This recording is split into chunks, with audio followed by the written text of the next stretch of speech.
ব্রাহ্মণবাড়িয়ায় Banalata express সিনেমার প্রদর্শনী স্থগিত হওয়ার ঘটনাকে ঘিরে দেশ জুড়ে তৈরি হয়েছে আলোচনা সমালোচনা। কওমি ছাত্র ঐক্য পরিষদের আপত্তির পর প্রদর্শনীটি বন্ধ করে দেওয়া হয় বলে জানা গেছে। এরপর থেকেই বিষয়টি নিয়ে সরব হয়েছেন সংস্কৃতি কর্মী, শিল্পী ও বিভিন্ন শ্রেণী পেশার মানুষ। আর এবার এই ঘটনার প্রতিবাদে মানববন্ধনের সরাসরি ডাক দিয়েছিলেন সংসদ সদস্য রুমিন ফারহানা।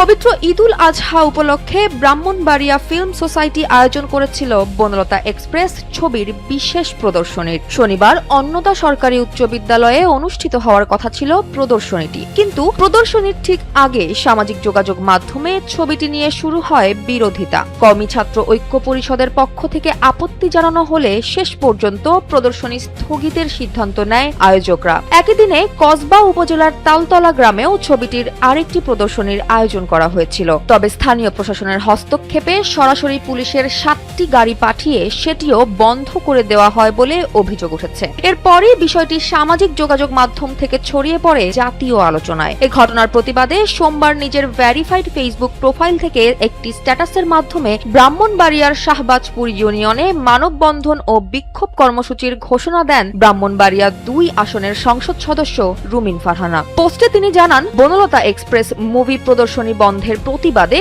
আজ ব্রাহ্মণবাড়িয়াতে একটি মানববন্ধন ও প্রতিবাদ কর্মসূচি হবে। সেখানে উপস্থিত থাকব আমি রুমিন ফারহানা।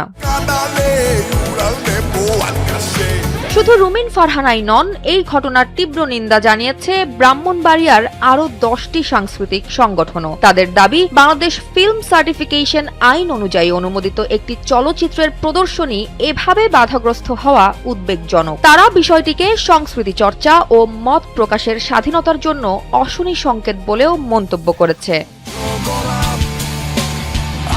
এদিকে ছবিটির নির্মাতা তানিম নূর অভিযোগ করে বলেন, সেন্সর বোর্ডের অনুমোদন পাওয়া একটি চলচ্চিত্রের প্রদর্শনী বন্ধ হওয়া কোনোভাবেই গ্রহণযোগ্য নয়। সামাজিক যোগাযোগ মাধ্যমগুলোতে উস্কানি ও পোস্টারে ক্রস চিহ্ন দেওয়া আইন বিরোধী এবং এটি সরাসরি শিল্পের উপর চাপ সৃষ্টি করছে। তার ভাষায়, সরকারি অনুমোদন পাওয়া কোনো চলচ্চিত্রের প্রদর্শনী বন্ধের দাবি বেআইনি এবং এর বিরুদ্ধে প্রয়োজনীয় ব্যবস্থা নেওয়া উচিত।